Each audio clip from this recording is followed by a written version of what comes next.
Welcome to the Actor's Choice, where the actors and actresses have a chance to talk about themselves and their careers. Join us now for the next hour as we explore the marvelous industry of acting by actors and actresses from today's exciting show business world. And now, direct from Hollywood, here's your host, Ron Brewington. Hi, everybody. I'm Ron Brewington, and welcome to the Actor's Choice. Roll it, Tony. Is as close as we can get to the base of the World Trade Center. You can see the firemen assembled here, the police officers, FBI agents, and you can see the two towers. A huge explosion now raining debris on all of us. We better get out of the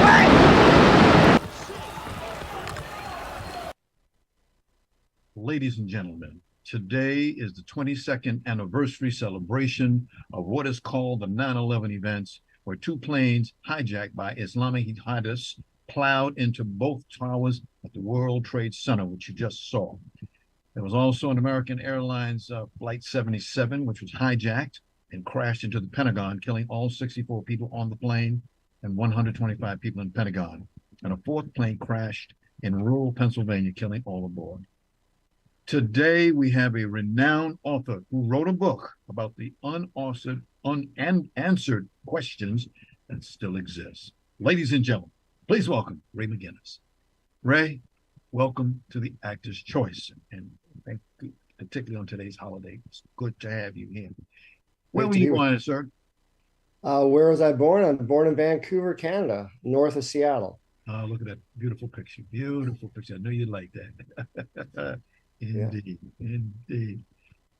First of all, what got you, a Canadian author, interested in writing about this topic? Well, I have been a writer, teaching writing workshops about journal writing. I went to many hospitals to help people write about their journey from recovery from illness and injury. I also work with a lot of grief support groups, helping people journal their journey through grief and loss after losing a loved one, and help people write memoir. And this story about the families is a story about a personal story, beginning with their own losses. And in 2007, I discovered a book, and I was getting ready on a writing workshop tour, and I was in an airport, and a book called Wake Up Call, The Political Education of a 9/11 Widow by Kristen Breitweiser, whose husband Ron died in the South Tower, was the one I picked off of the many on the shelves in that bookstore. And it introduced me to the fact that she was part of the family steering committee for the 9/11 Independent Commission, one of the dozen people that monitored and helped the 9/11 Commission try and get to the bottom of what happened and make the nation safe. And after 6 years, I was surprised that, up here in Canada, I saw Condoleezza Rice testifying a bit in a news clip at the 9/11 Commission, but the 9/11 Commission wasn't really on the radar much in the news up here in Canada. And the efforts that the families made to have the investigation happen at all was not a focus at all in the news. So I was very interested in that story. Can you tell us about feedback that you get from people after they read your book? I think people find my book is pretty fair and balanced, because I'm writing about the questions that the families asked.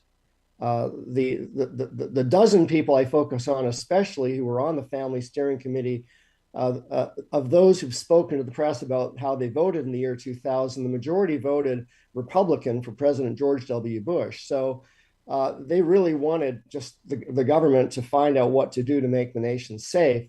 And also in my book, after the 9/11 Commission report comes out, I showcase the families that are satisfied with the government's official explanation, the families that think that there's a cover-up, and those that want a new investigation or who want to have a lawsuit against the Saudis, for example. And so I just try and show the reader more than tell the reader what to think. And so people find that a satisfying approach.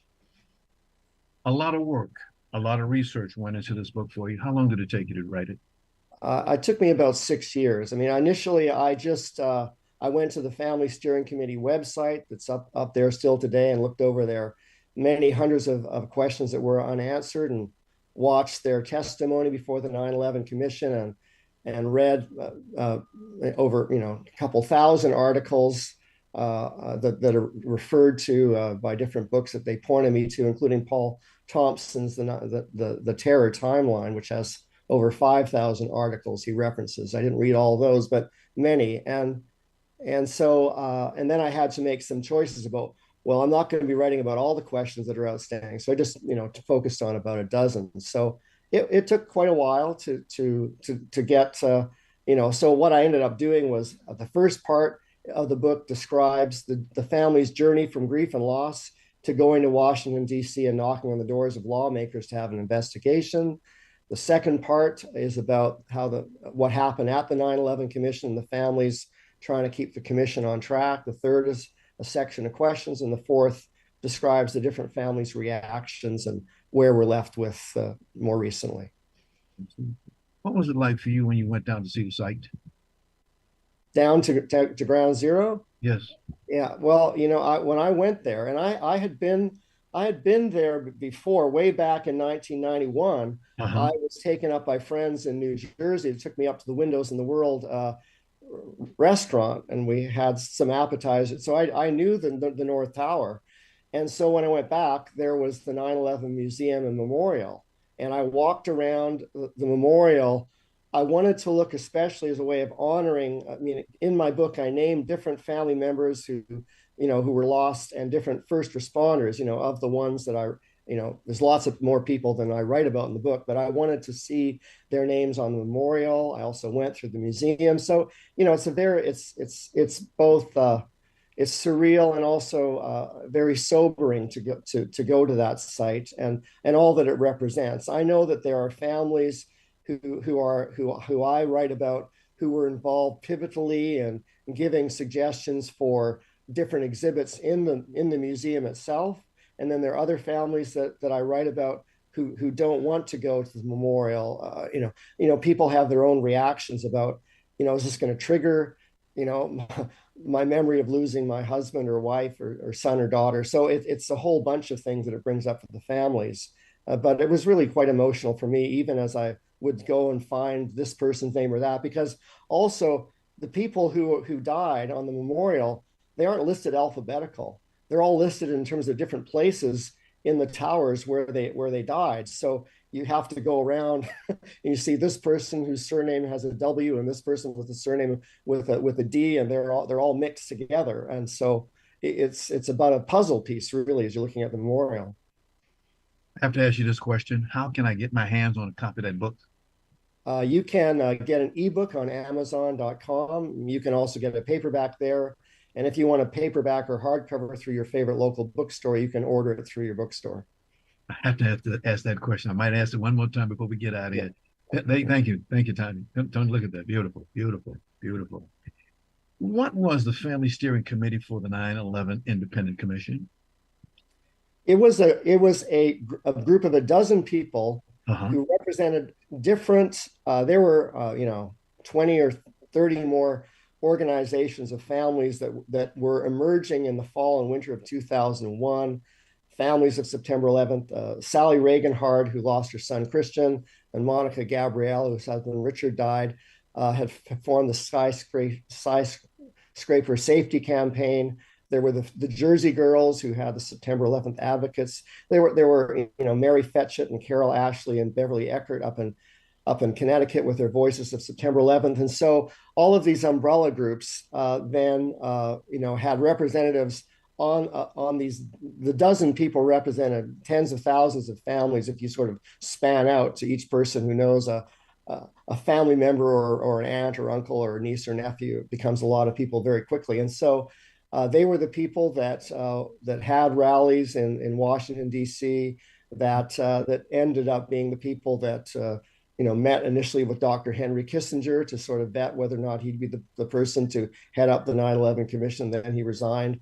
They were the people that gave the commission over 1,000 questions and subsets of questions to the commissioners, who thanked the families and said, "These are great questions." And then they gave the commission about 50 press releases during the life of the commission to try and keep it on focus. Yes. So what challenges did the families face as they monitored the 9/11 Commission inquiry? Well, the families wanted the commission to have enough money Uh-huh. to do its work.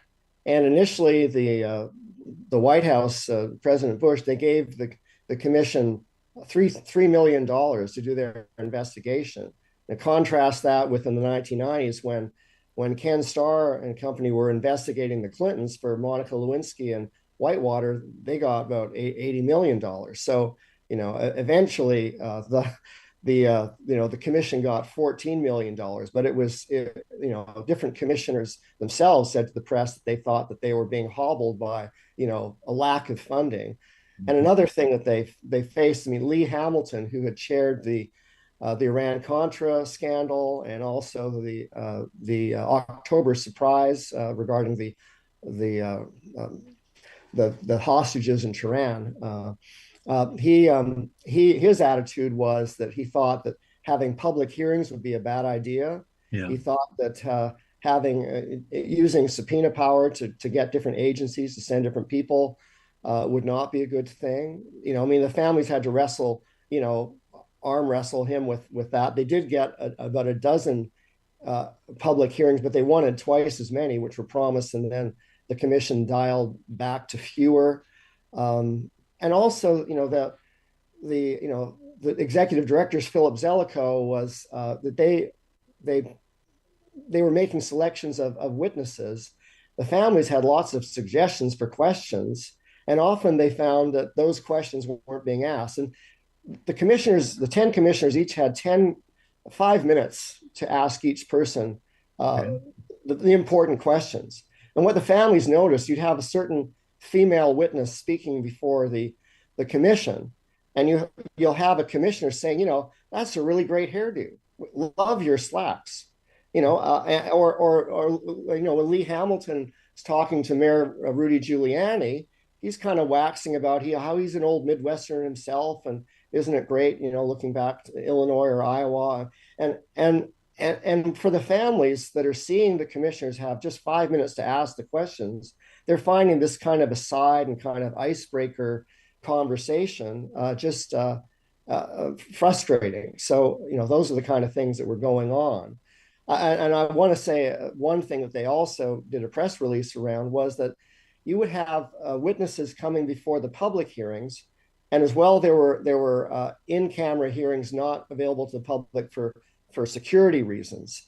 But whether it was a public hearing or a private hearing with different witnesses, they often had government minders. And so you have somebody who may know some important information, and now they're testifying before a commission group, and they have a superior person in their department, the FBI or the CIA, and that person might be having their hand on that witness's shoulder, tapping their toe. Sometimes a question is asked of the witness, and the government minder intervenes and says, I'll answer that question. And the family said, how can you expect people that may have important information to know how things broke down on the day of September 11th answer their questions honestly if they're being intimidated and without subpoena, without a proper subpoena, which often these witnesses didn't have. What can happen then is you can be seen in your department, your agency, as being someone who's come forward. There are people who are higher up that don't like that you're telling the following things, and there could be retribution, some sort of a demotion, or maybe even be fired. So the families felt that this was really not helpful for transparency and getting whatever needed to be expressed on the record. Ray, we got just a few more minutes. Here's one I think people like to hear. What does the story of these families tell us about grassroots democracy here in America? I think it's a really important story. I think it tells us that there are ordinary Americans that when they end up being in the crosshairs of a really difficult national story, international story in this case, that there are people. I mean, there are many families that understandably, after the funerals and the death certificates were dealt with, they went back to their private lives. But there are people who will step up to the plate and who will put themselves in the public arena, will be interviewed by the press, will speak even though they've never been used to public speaking at all, and will try and make things right so that no one, in this case, ever has to walk in their shoes. And Yeah. so I think it's an important story that I wish that these family members, I mean, they were interviewed by PBS and Chris Matthews Hartwell and so on, but I wish that they were household names, that we all know who Patty Casaza and Kristen Breitweiser and the others were, because these are remarkable people. Why are 9/11 families 22 years later still pursuing a lawsuit against Saudi Arabia in 2023?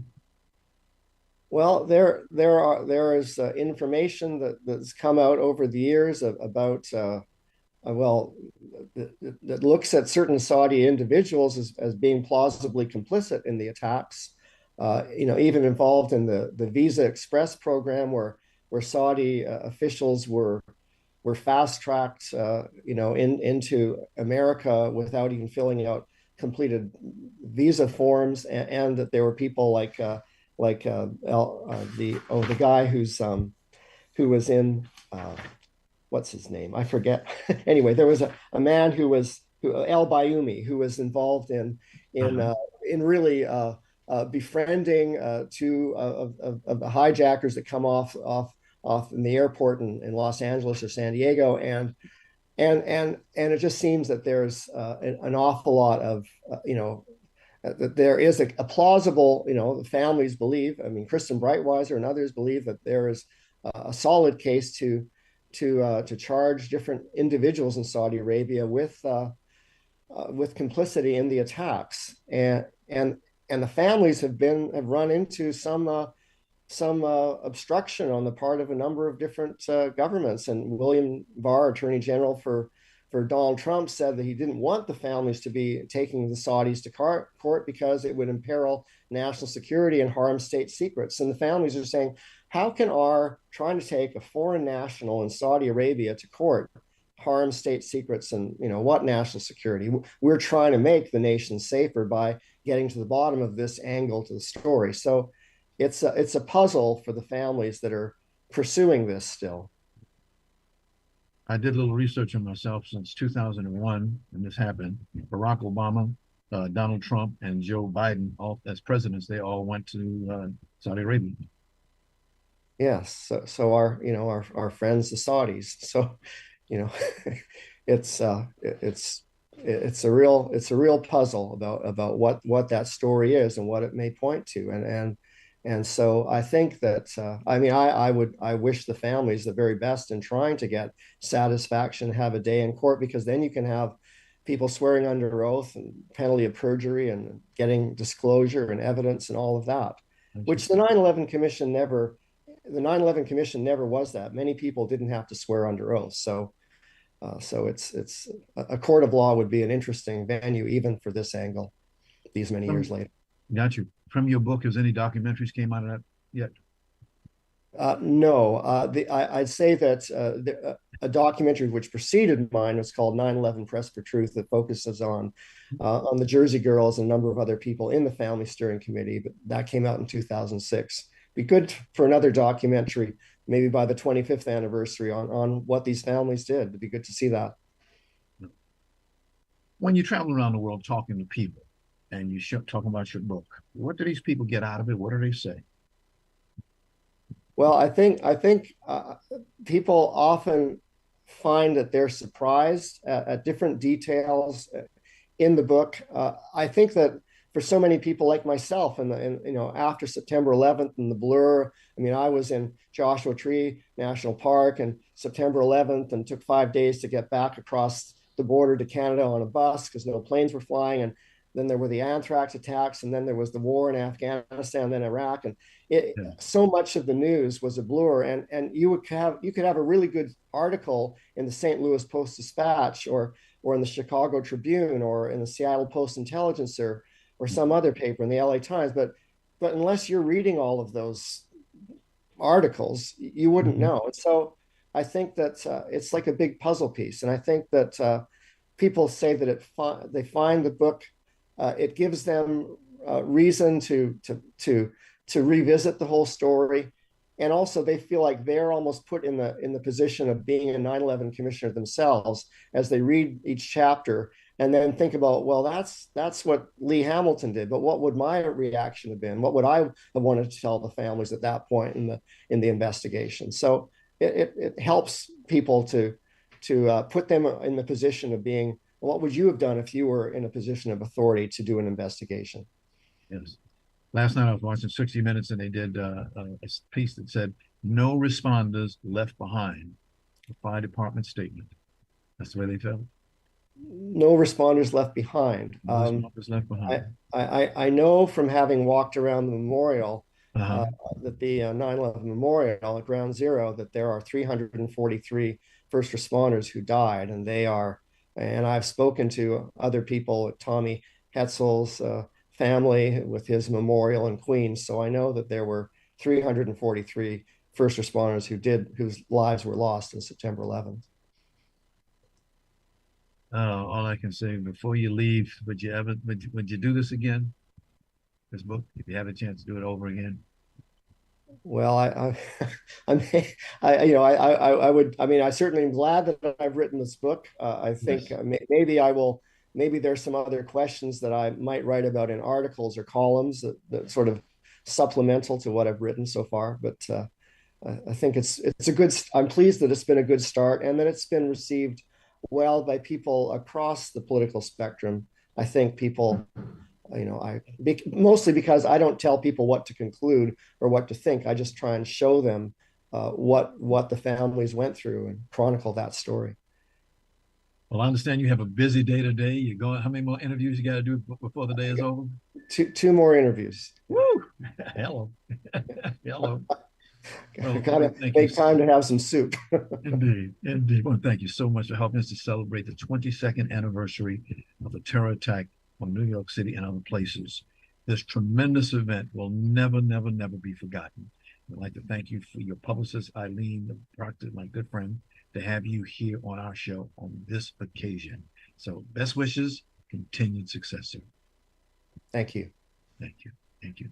Ladies and gentlemen, this is the Actor's Choice. I'm your host, Ron Brewington. Roll it, Tony.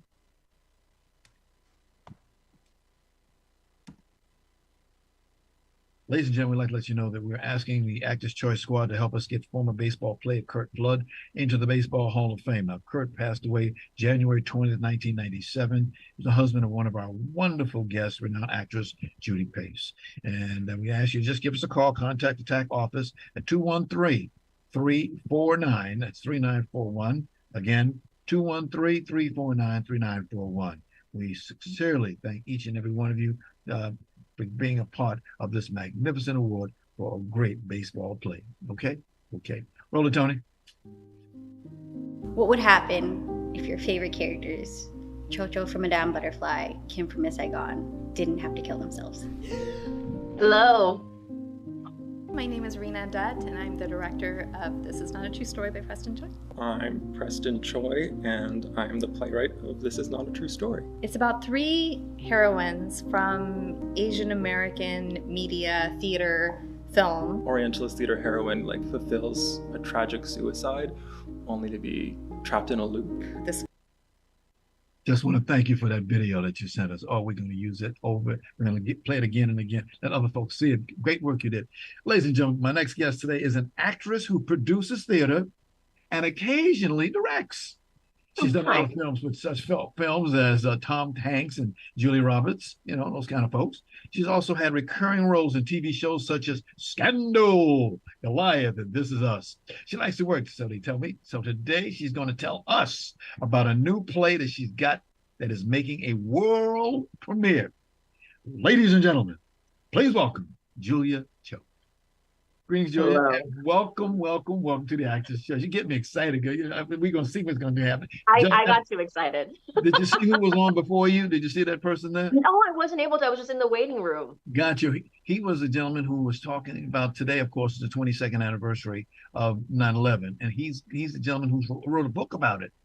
A lot of people, and he's just traveling all over the country and other parts of the world. He's from Canada. But anyway, you're a busy lady, they say. So please tell us where you were born. I was born and raised in Los Angeles, California. Oh, you mean that city right there? Yeah. Yeah, that's Hollywood. So I always ask this question, what made you get into this business? I as a kid, I was really quiet and shy, one of those, Uh-huh. Uh-huh. Um, and the arts, I just loved the arts. Something about, even like paintings in a museum, movies, TV shows, all of it. And it's just something that I got into doing plays in school. And, we moved right before I started high school. And so that's when I was like, you know what? There's nothing to lose here. I don't really know anyone. And I Uh-huh. just kind of went into it, kind of. That's when I was in the, every fall play, spring musical, and it just kept going and I just never stopped. And here we are. Well, here we are, indeed. Here we are. Support you get from your family and friends on what you do. They're still with me and they've kind of gone through the ups and downs with me as well. Uh-huh. But I think I've paid my dues. I'm still doing it. And I think they have also been able to see how hard I work. And, you see the fruits of your labor every now and then to kind of reassure you that, okay, you're doing it. You're on the right path. And thankfully they've loved and supported me this whole time. And they keep me grounded. They keep it real with me. All So I right. appreciate that for sure. Do they come and see you when you do a play?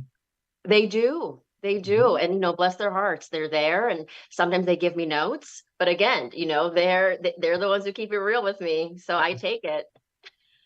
Uh, we just, by the way, ladies and gentlemen, we just opened up what you saw as this play that Julia's working on. And by the way, the name, it cracks me up. We'll come in. It's called, you ready?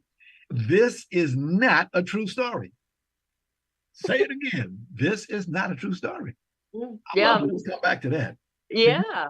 Tell us about that. There it is. So this is not a true story. It's a world premiere production. It's a brand new play that my company, Artists at Play, we've been developing actually. We did a reading of it back in 2018. Wow. So it's been a long journey with this play and this playwright, Preston Choi. And along the way, we wrangled in director Rena Dutt, and she's been a huge part of the developmental process as well. So what This Is Not a True Story is about is you meet the character of Cho, who is more popularly known as Madame Butterfly from the famous opera. Mm-hmm. And in that story, she tragically kills herself. And in our play, the character does exactly that, and then wakes up to find herself in this cycle where she has to relive her tragedy over and over and over. And then some time passes, and then she's joined by Kim from Miss Saigon, the musical, who goes through a similar fate. And then they both realize it's funny, these characters start to become self-aware and realize, wait, we're in a loop of our lives. What's going on? And a third figure appears, which kind of throws everything on its head. And it's about these women who realize they're trapped in these stories that were written for them. And how do we break out of that? Ooh. I couldn't help myself. I just have to get in there. One of your first jobs that you got was a movie called The Indian and the Samurai. Remember that back in 2009? Oh my gosh. Yes, that's a blast from the past. Yeah. Yes. Wow. That was a fun little short film for sure. Yes. Yeah. Do you remember a movie called The Lizzie Bennett's Diaries? Yes, and that's probably what I'm best known for. So that was, before, it was right at the cusp of when YouTube was like really becoming a thing. And so this little web series, or I thought it would just be a little web series based on the Jane Austen novel Pride and Prejudice, auditioned for it, booked it, and then it just took off. And I was actually recognized just the other day out at lunch with a friend, and this woman was so kind enough to come up to me and tell me how much she loved the Lizzie Bennett Diaries after all these years. We just happen to have a small clip. Roll it, Tony. My name is Charlotte Liu, and Jane. This is my friend Charlotte, and she's going to help me with this demo. No, I'm not. What's from here? Okay, your lines? Who wrote this? See, no boob close-ups. Or you could have edited that part out. Really? You sure you don't mind me telling the story to the internet? Nope. There's actually sound on it when you get it. We'll send you a tape. You'll actually hear it. But that's interesting. There you are, Lizzie Bennett, back in the day. Some of your favorite roles, you've done what, almost 70. As we say in the business, not bad. Not bad. Not bad, yeah. Not bad. You know. It's not. Yes. 70. Your first, and here's something I want to say, ladies and gentlemen, about this lady.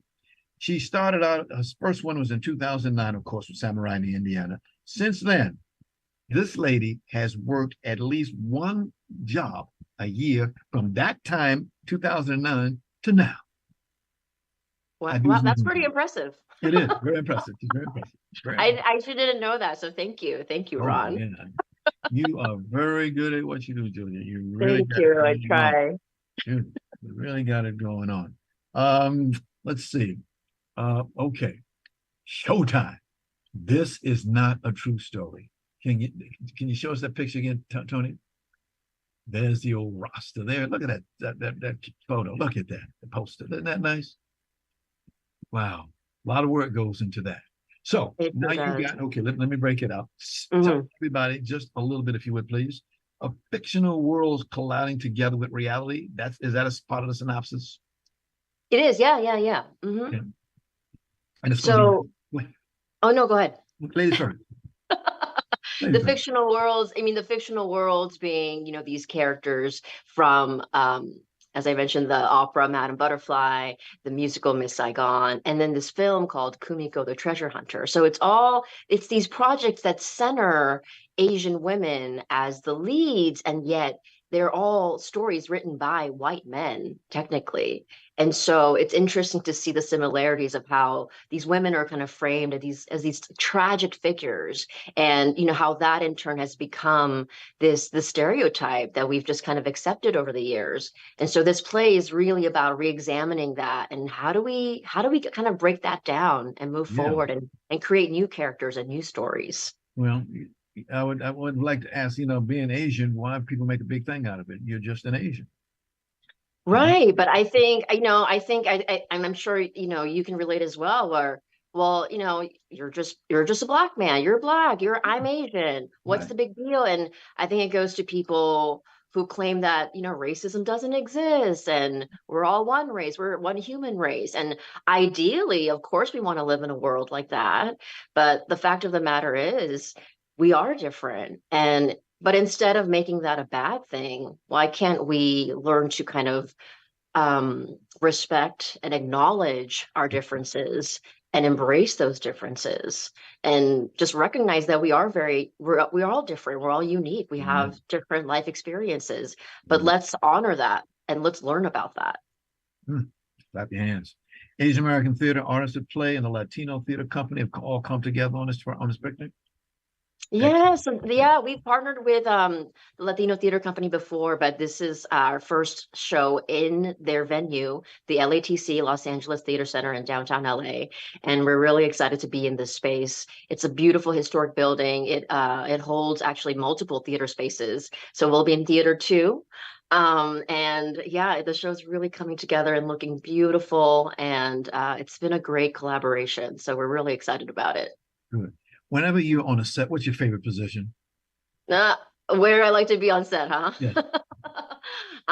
People who know me can probably guess. I'm typically right by the craft services table. Craft services, yes. But in the before times, with the pandemic, they're much more strict about, you have to now line up and ask for your snacks, which can be kind of embarrassing, instead of just, sneaking in little snacks on your own. But yeah, that's usually where I would hover. Tell us about the run. You open Saturday, September 6th, and can you take it from there, please?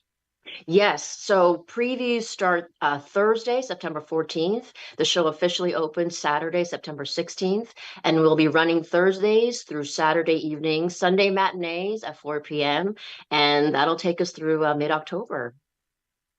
Good. At the LA Theater Center? Yes, Los Angeles Theater Center, and you can find more information at the Latino Theater Company. No, LatinoTheaterCo.org. Yes. What excites you the most about this play, madam? Oh my gosh, there's so much to be excited about. Not only the stories, breaking down, dismantling these like tired old stereotypes, but making way for new voices, new stories to be told. And also, I'm really proud of just how diverse our team is. And I know that that'll be reflected in our audiences as well. So everyone is welcome. We want to make theater as accessible and entertaining and just exciting for us all. So yeah, that's the show. That's it. Your play looks good. Folks, if you want to break a leg, go on down to the LA Theater in down Old Bank and have a great time. Now tell them that Chio sent you. And thanks, as always, the lady who is your publicist. I'm talking about Lucy Pollock.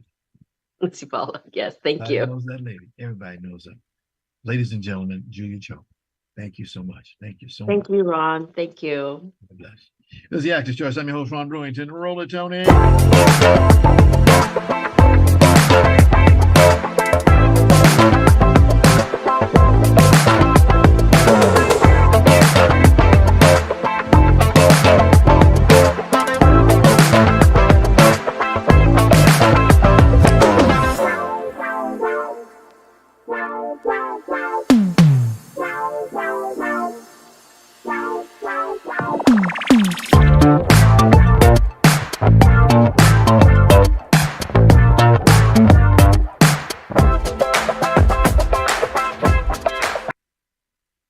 Ladies and gentlemen, for more information about the TAC roll code channel, please call us at 213-349-3941. That's 213-349-3941.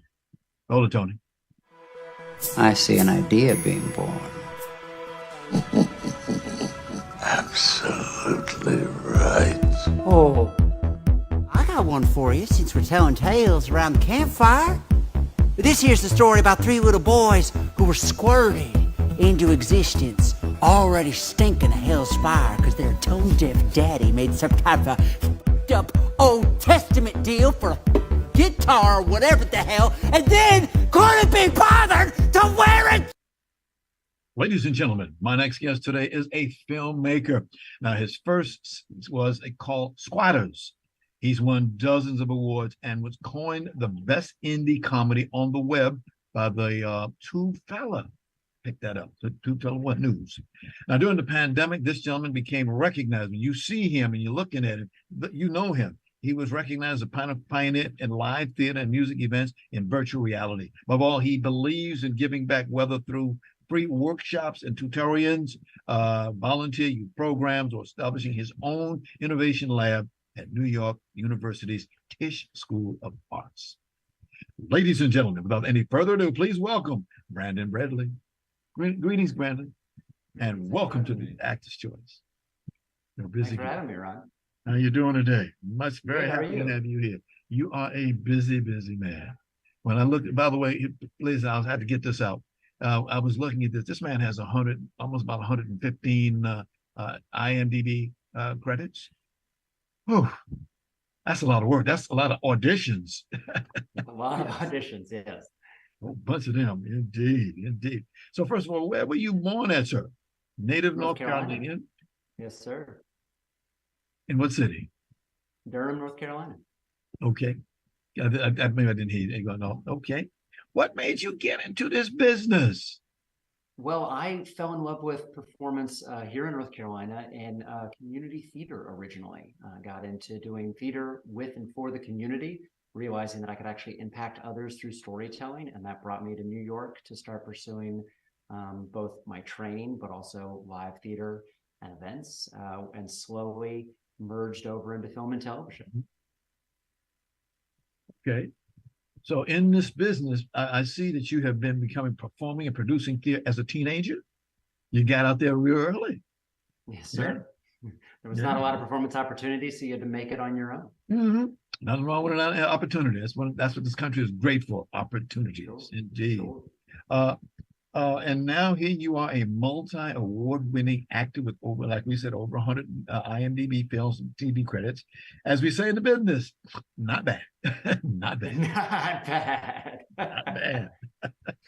Brandon, very good, very good. How's it feel to be in filmmaking, especially with all this technology? Well, I think technology has always been a tool, right? And that tool, especially at a consumer level, as an elder millennial, I've been kind of the beneficiary that every couple of years, every decade, a new tool is really introduced that really unlocks and transforms storytelling for everybody. You know, I started in community theater in North Carolina, and suddenly through the advent of the internet, through everybody having a camera in their pocket, the community got wider and wider and wider. And so I've been able to still perform for communities, but across the world, which has been really empowering as a storyteller. Can you do me a favor? Can you bring your sound up just a skosh? Sure. Yes. Whoops. Whoa. Ah, look at the dog. Look at that dog back there. My goodness. How's that doing for you? Oh, beautiful. All right. Thank you. Thank you, sir. Much, much better. Now I know who you are. What do you say? What do you have to say about AI? Well, I have a lot to say about AI. AI, first and foremost, is just a tool. That's all it is. It's a tool that queries large data sets. So really the value of any AI tool is the data that it is querying, the data that it's pulling from. You can only get out of it what you put into it. So when we look at kind of the AI and the conversations around AI, we really have to bifurcate it into two things. There's a tool, and then there's the culture. The technology is just a tool, it can be used a lot of ways, but this culture is this idea that for some reason people are saying that, you know, you can just use anybody's work and you can scrape the internet and there's no copyright, there's no ownership. And that's not really fundamentally established anywhere or really supported by any data or evidence. So I think there's a lot of potential to the tool of being able to use a large data set to make or generate new work, but you have to own it. You have to have the copyright, the license on it, just like everything else. It's a very boring business like every other technology that we've experienced over decades of storytelling. Gotcha. Let's go in your background. 1997, you had a film comedy called Colin Fitz Lives. Sound familiar? So I actually did that film in the 2000s. They were doing pickups on that movie that they started back in 1997. And I got to be a part of the film in its final post-production phase. That was so it looks like the first thing I ever did in 1997, but it's actually something I did far in the middle of my career along the way. Exactly. And then I see 2004, Book of Love. Book of Love. Yes. It was a great little film, indie film, went to Sundance. You're a busy guy. Wow. Ladies and gentlemen, got to say something about this gentleman. From the year 2004, this man has had work at least once a year since then to here today. That's beautiful. You work. You always. What's the secret? How are you working? What do you do to work? A lot of people say, I can't do the job. Well, you say yes, right? You got to say yes to everything that comes along your way, but you create your own work. So from the very beginning, I was making my own plays, making my own films, and recently, I've been getting into virtual reality specifically, making my own work in virtual reality. So I started using digital tools during the shutdown to be able to tell digital theater all over the world.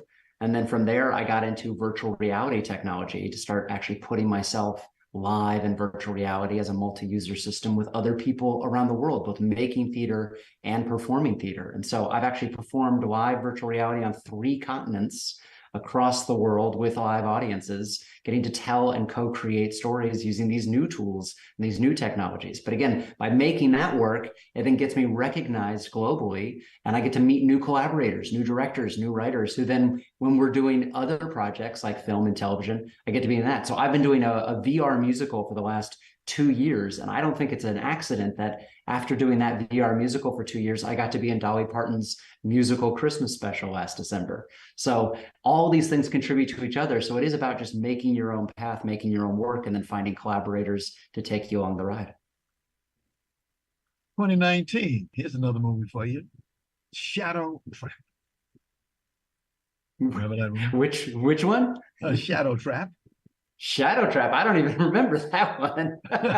Okay. You played the role of Danny Kelly. Danny Kelly, Shadow Trap. All right, moving right along. Right now, there's a lot of stuff going on right now, particularly with the Writers Guild of America on strike. And SAG-AFTRA is part of that. What's your thoughts on that, sir? Well, I'm actually a strike captain on the front lines at Paramount every single morning, and I've been making daily videos on my Instagram to be able to tell people one key talking point per day that we're focusing on as a union as part of this first labor movement in 40 years that SAG-AFTRA has taken, and the first since the 1960s that we've taken with the Writers Guild of America. So every morning at Paramount, I'm out there on the front lines, coordinating volunteers, working my shift, really getting to intersect with the community that is all showing up. Labor supports labor, LA is a union town, and we're all working together, hopefully, to kind of create the next several decades of stability for our entire industry and our entire city. Thank you, Brandon. Thank you very, very much. You're doing a lot for a lot of people. They really need this, definitely. We have a couple of highlights that I found on you. Tony, can you roll that one for me? The name on your boarding pass doesn't match the name on your passport. Let me see. You got non-transferable up right now. No, it says right there, Josh Merritt. It says Michael Joshua Merritt.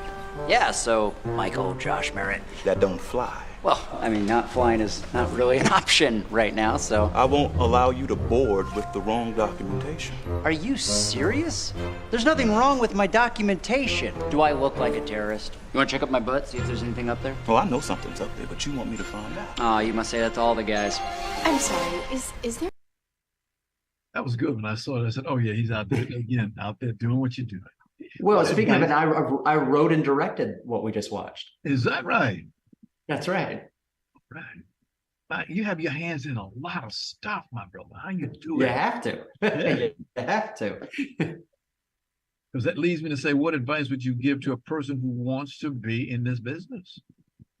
I would say, again, like me, I think a lot of people think I've got to get up, I've got to move to Los Angeles, move to New York if I want to give it a shot. And I think you start live and local, start with your local community, helping out others, working on your own creative projects. We are now, again, goes back to your original statement about technology. We all have a camera in our pockets these days. So you can start making early projects with your friends and your family and kind of cutting your teeth there and learning what really excites you and drives you in this entertainment industry. And so I think it's just do the thing, make the thing, just start creating. Bradley, you've taken on the task of being a director. How does that make you feel? How you like that?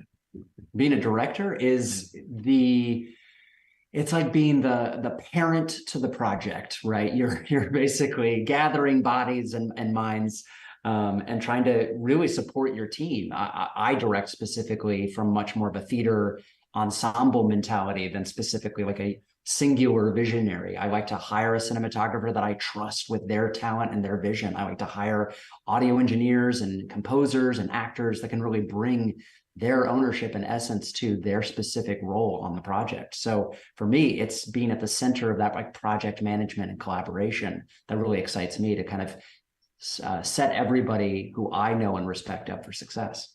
Wow, that's really, that's beautiful. What do you look for when you're doing a role? As an acting role, I think first and foremost, will they have me?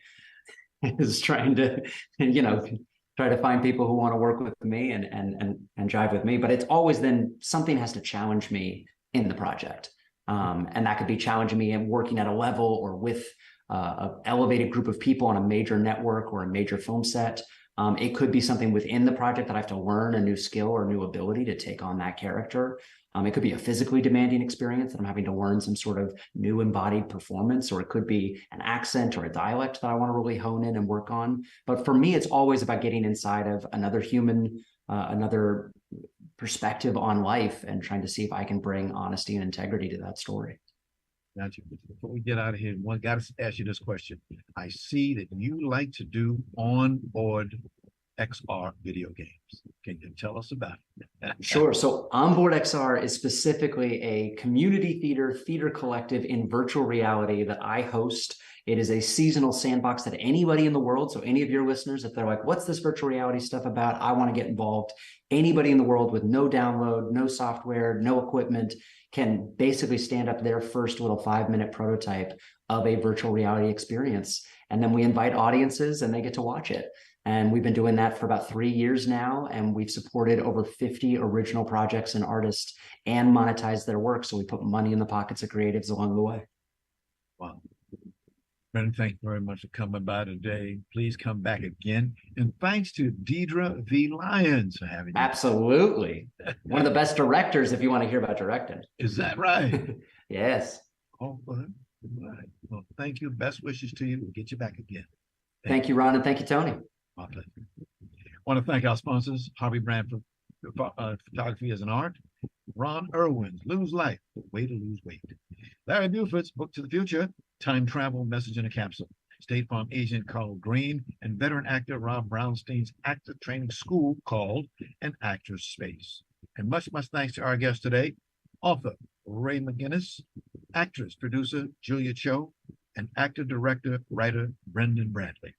The Actor's Choice is a presentation of B&B Productions, Rudolph Brewington, president, and Sidney Chandler, executive producer. Special thanks to our ever-growing audience.